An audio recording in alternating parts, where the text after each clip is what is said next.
Hello everyone, welcome back to the channel. Today I am headed back to the Smithsonian National Museum of the American Indian, specifically to check out the exhibit on Pocahontas. As a person who loves history, I want to start out by saying that Pocahontas was one of my favorite Disney princesses growing up, and I saw the movie many times in theaters with my mom when it first came out. I loved the story so much that it inspired me to want to learn more about Pocahontas. So on our next trip to the local library, I found a book about her in the young adults section, I believe. It was written from a much more historically accurate perspective than the Disney movie was, and I was so disappointed and horrified to learn how far from accurate the princess movie actually is. I'd never really been exposed to a historically adjacent movie before that I loved as much as I loved Pocahontas, only to find out that in real life the story did not have a happy ending. It was so disillusioning for me as a child to realize how much a historical story can be warped and twisted into a complete fairy tale, and the original story lost, eclipsed, and erased. I will credit the Disney movie with this much. If nothing else, giving me a love of history even more than I ever had before, and inspiring me to read and learn about true and factually accurate stories as a young person. To this day, Pocahontas remains one of the most mythologized and misunderstood figures in Native American history. Her story has been retold countless times in paintings, poems, films, and textbooks, and it's almost always stripped of its historical context and accuracy. Behind the legend is a real young woman from the Powhatan world of 17th century Tidewater, Virginia, whose life intersected with the arrival of English colonists at their settlement of Jamestown. In this video, I want to show you everything that the Smithsonian has on display to tell the story of Pocahontas, but unfortunately there is very little left of her life to actually show you in the form of tangible exhibits.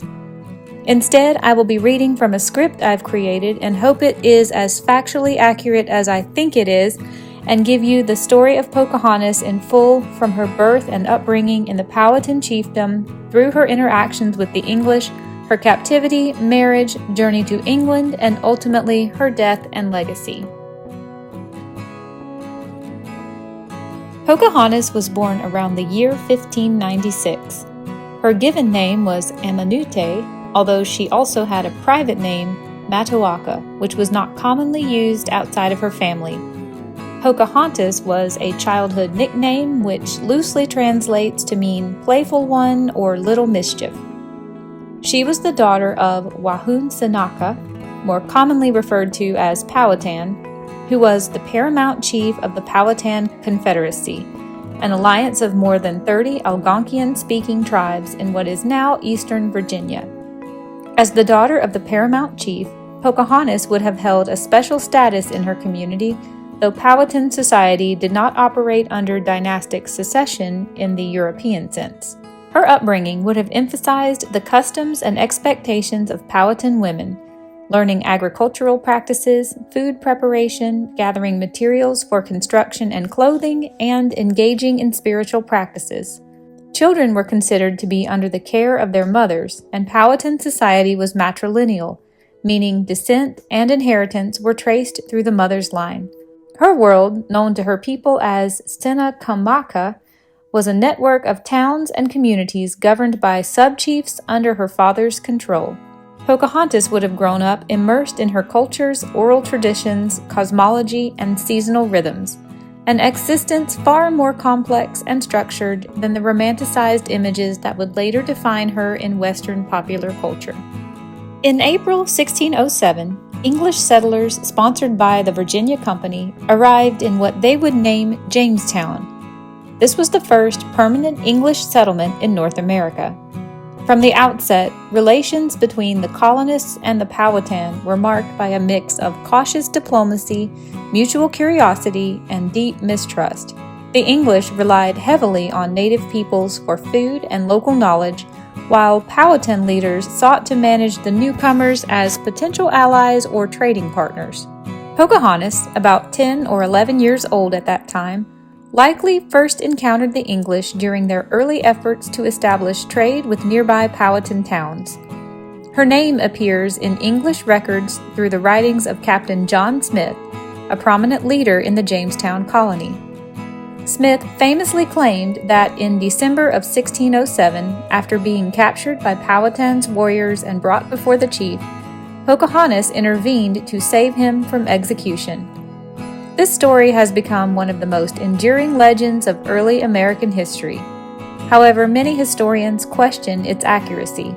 Smith did not mention the event until years later, after Pocahontas had become famous in England, and some scholars believe the rescue may have been part of a Powhatan ritual of adoption or diplomacy rather than an actual threat to Smith's life.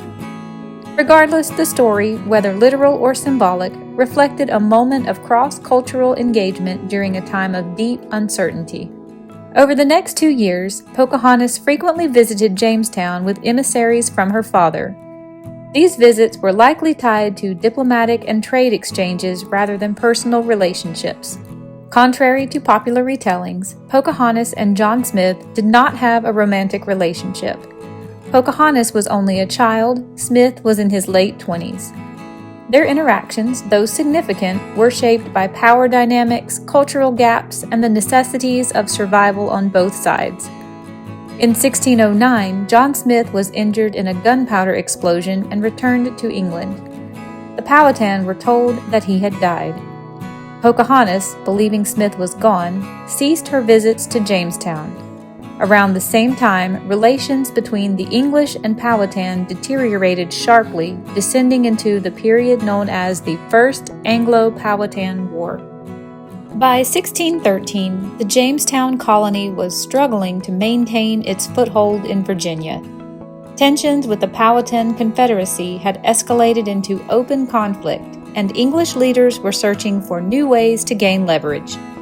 One strategy was to capture and ransom high-status Native individuals.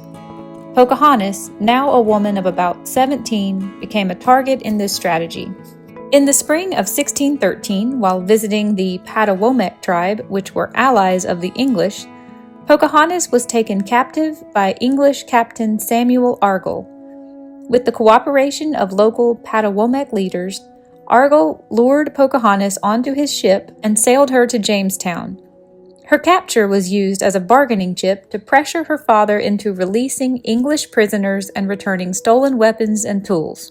Powhatan refused to capitulate, though he did attempt some negotiations. Pocahontas remained in captivity for over a year. During this time, she was held at Henricus, an English settlement near present-day Richmond.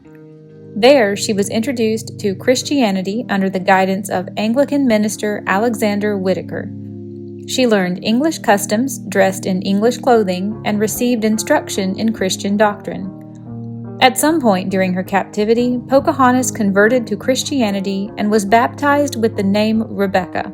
While in captivity, Pocahontas met a man named John Rolfe, who was a tobacco planter and widower and had just arrived in Virginia in 1610.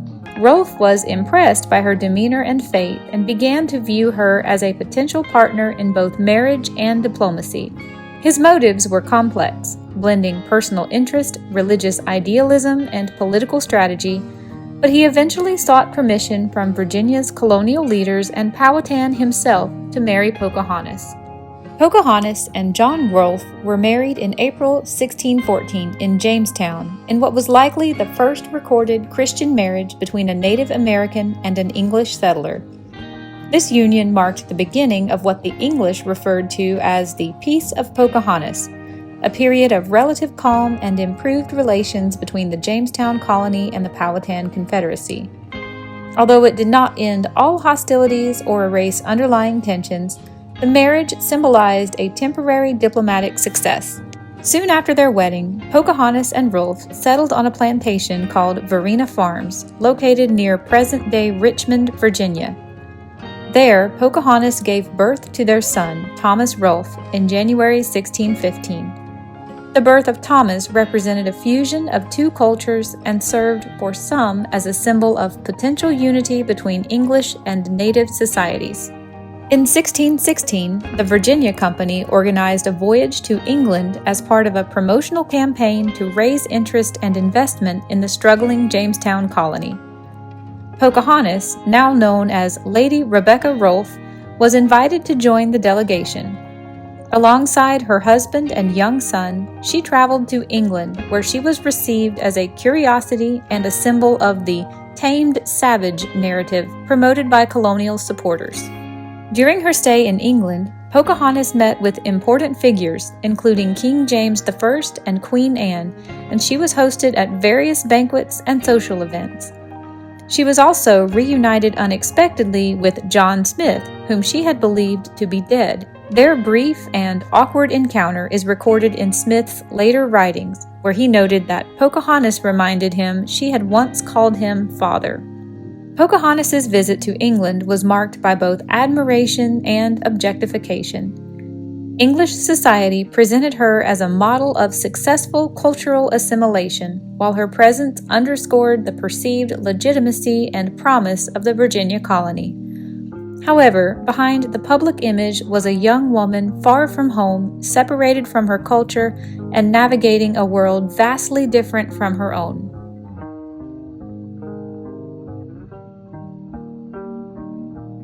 In March of 1617, as the Rolfes prepared to return to Virginia, Pocahontas became gravely ill. The exact cause of her illness remains unknown. Contemporary accounts suggest she may have suffered from pneumonia, tuberculosis, or dysentery. Whatever the nature of the disease, her condition deteriorated rapidly. Pocahontas died in Gravesend, England, at the estimated age of 21. She was buried in the chancel of St. George's Church on March 21, 1617. Pocahontas's death was a profound loss for her people and for her English family. John Rolfe returned to Virginia, while their son Thomas remained behind in England to be raised by his English relatives. Pocahontas's lineage continued through Thomas Rolfe, and over time became the subject of genealogical interest, especially among Virginians who sought to trace descent from her as a mark of heritage. Pocahontas's legacy has evolved considerably over the centuries. To some, she remains a symbol of cross-cultural reconciliation. To others, her story illustrates the costs of colonialism and cultural erasure. Myths have often overshadowed the historical Pocahontas, reducing her to a romantic figure or an emblem of peaceful conquest. In truth, she was a young woman caught between two worlds, whose life was shaped by immense political, cultural, and spiritual forces far beyond her control. Today, historians and Native scholars are working to recenter Pocahontas as a Powhatan woman and deconstruct the legends that have obscured her voice. Exhibits at institutions like the Smithsonian's National Museum of the American Indian present her story in its full historical context, highlighting not just her role in English colonial history, but also her enduring significance to Native communities. Pocahontas did not choose to become the face of early American diplomacy or assimilation. Yet her life, short, complex, and emblematic, continues to serve as a powerful lens through which to examine the foundations of American identity and the often painful intersections between cultures. As we reflect on the life of Pocahontas, we find ourselves grappling not only with the historical record, but also with the legacy of how that record has been shaped, retold, and sometimes distorted. Her story is not just about a singular woman who lived at the edge of two civilizations. It is also about the narratives we choose to elevate and the voices we too often ignore. Pocahontas was not a legend or a myth. She was a daughter, a wife, a mother, and a mediator, real, complex, and human. It's important to recognize that Pocahontas' life unfolded against the backdrop of dramatic upheaval. The arrival of the English forever changed the world she was born into. Her decisions, whether made freely or under duress, reflected the limited agency available to her in an era dominated by conquest, colonization, and competing worldviews. She tried to bridge worlds, and in doing so, she became a symbol of diplomacy, resilience, and adaptation. but she also became a symbol over which others have projected their hopes, justifications, and fantasies, often at the cost of silencing her truth.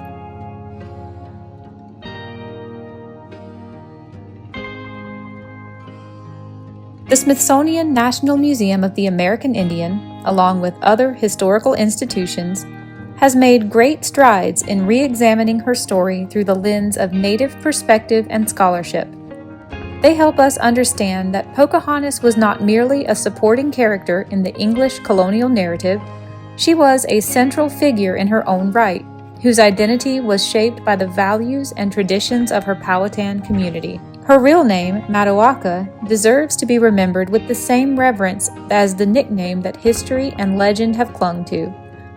In telling Pocahontas' story truthfully, we honor not only her memory, but the lived experiences of the countless indigenous peoples whose histories were overlooked or rewritten. We make space for complexity and contradiction, for mourning and for pride. We recognize that the American story did not begin in 1607 with Jamestown, but long before, in the thriving, sophisticated cultures that already called this land home. Thank you for joining me on this journey through Pocahontas' life. If this story moved you, I encourage you to continue learning. Visit museums, read Native-authored scholarship, and listen to Indigenous voices. Pocahontas' legacy is not frozen in time. It's alive in the conversations we have, the truths we pursue, and the respect we show to those whose stories have too long been filtered through the lens of someone else's narrative. I'm going to end my script here, but finish out the footage that I filmed at the Smithsonian National Museum of the American Indian. I hope you enjoy it. Thank you so much for watching.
body, you child, taintless heart displaced, eyes and mirrors unmeant, reflecting our space.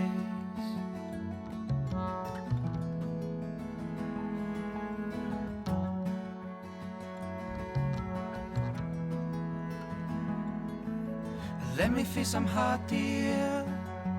Blindness hidden in this pain. Friends will never be lost as we surrender to their games. As we surrender, taste's been told, still don't we grow. Humble hands shake low. Still don't we grow. Humble hands shake low.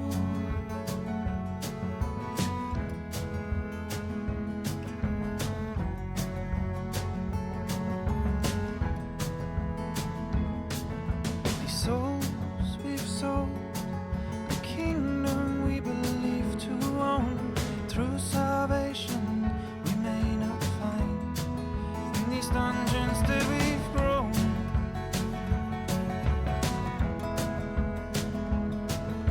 Soon there'll be none left to blame. Hindsight hides alongside shame. Friends will never be lost as we surrender to their games. As we surrender, taste's been told, still don't we grow. Humble hands shake low. Still don't we grow. Humble hands shake low.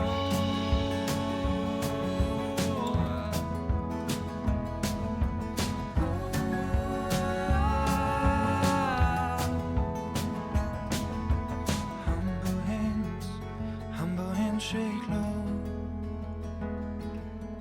Humble hands shake low. Humble hands shake. Humble hands shake low. Humble hands shake. Humble hands shake.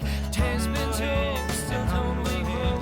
Humble hands shake low. A taste's been told, still don't we grow. Humble hands shake low. A taste's been told, still don't we grow. Humble hands shake low. Taste's been told, still don't we grow. Humble hands shake low. Still don't we grow. Humble hands shake low. Still don't we grow. Humble hands shake low. Still don't we grow. Humble hands shake low. Still don't we grow. Humble hands shake low.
When I would think of like urban long flowing hair and her singing.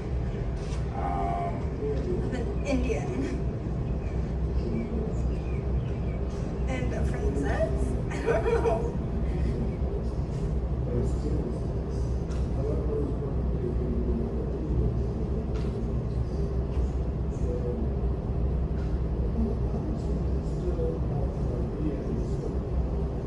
Just in general, Pocahontas. American history.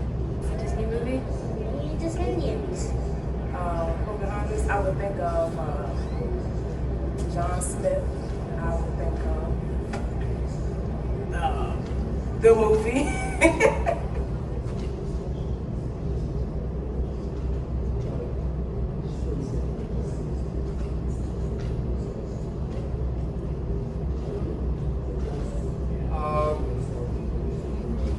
Well, she was very crucial, I mean, as a bridge builder between two radically different cultures that were threatening to come into collision. And then, of course, sadly, she didn't live very long. I mean, when she adopted the Western culture and married an Englishman and went over to London, and of course, in the completely different weather, everything passed away very young.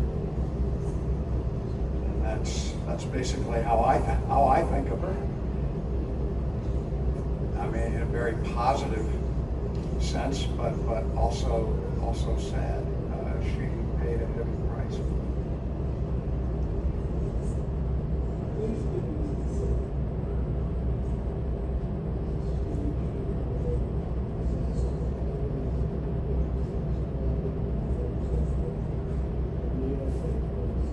Jamestown, early colonial settlement of Virginia, and then probably the Disney movie too. I probably think about the Pocahontas movie made by Disney a bit earlier.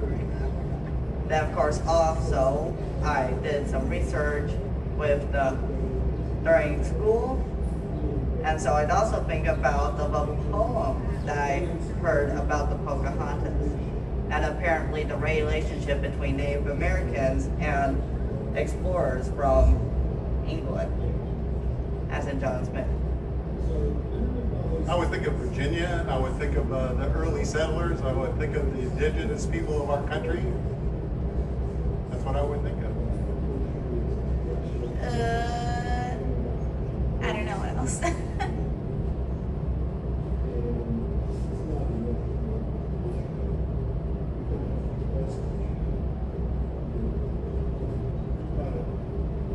She was taken back to England and brainwashed. She was. Most of the Disney movie. A lot of good songs in that. You want me to sing it? Yeah. You can paint with all the colors of the wind. That's all I remember. A girl, an Indian.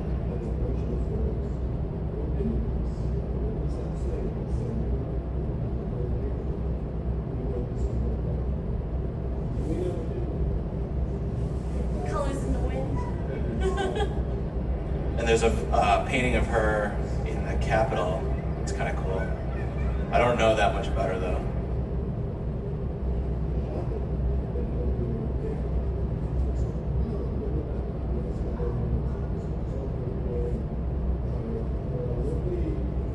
Pocahontas, I find offensive word. I know there's some historical something at the bottom of it, but all that I've heard about it, I find offensive. So.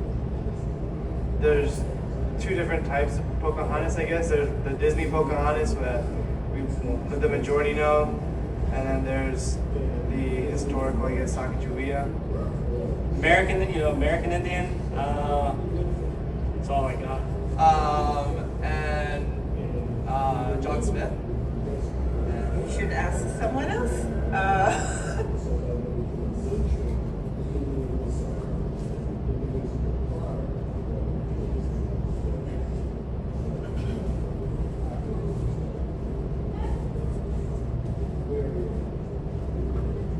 Indian princess.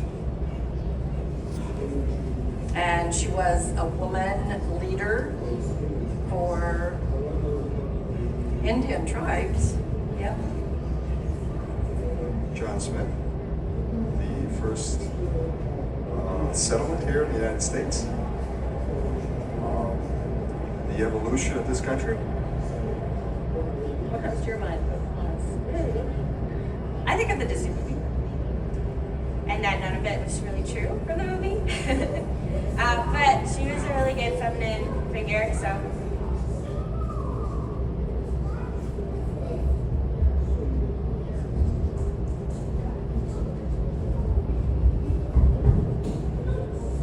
Daughter of Indian chief, who actually kind of served as a liaison between the settlers, and a calming force between the settlers as well as the Indian nation.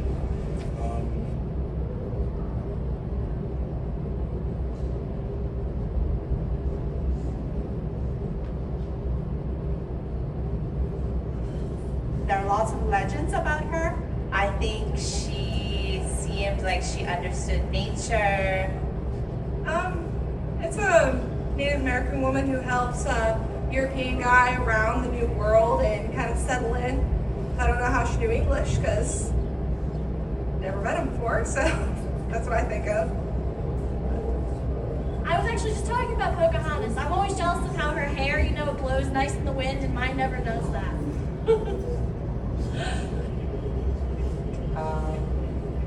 The Indian lady, Lewis and Clark. I guess that would be what I would think of. Jamestown.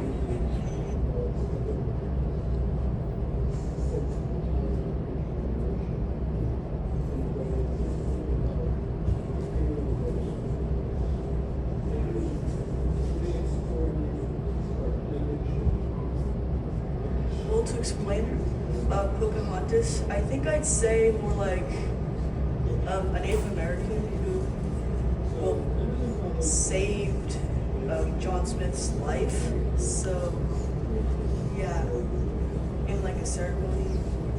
She was exciting in our country's history because she was one to befriend all of the colonists who originally came and was helpful in peacemaking the best she could. Jamestown and colonial Virginia. The Indians, the early settlers.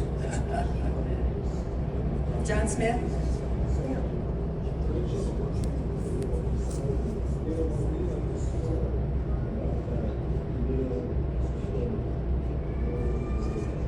Native Americans, early American history.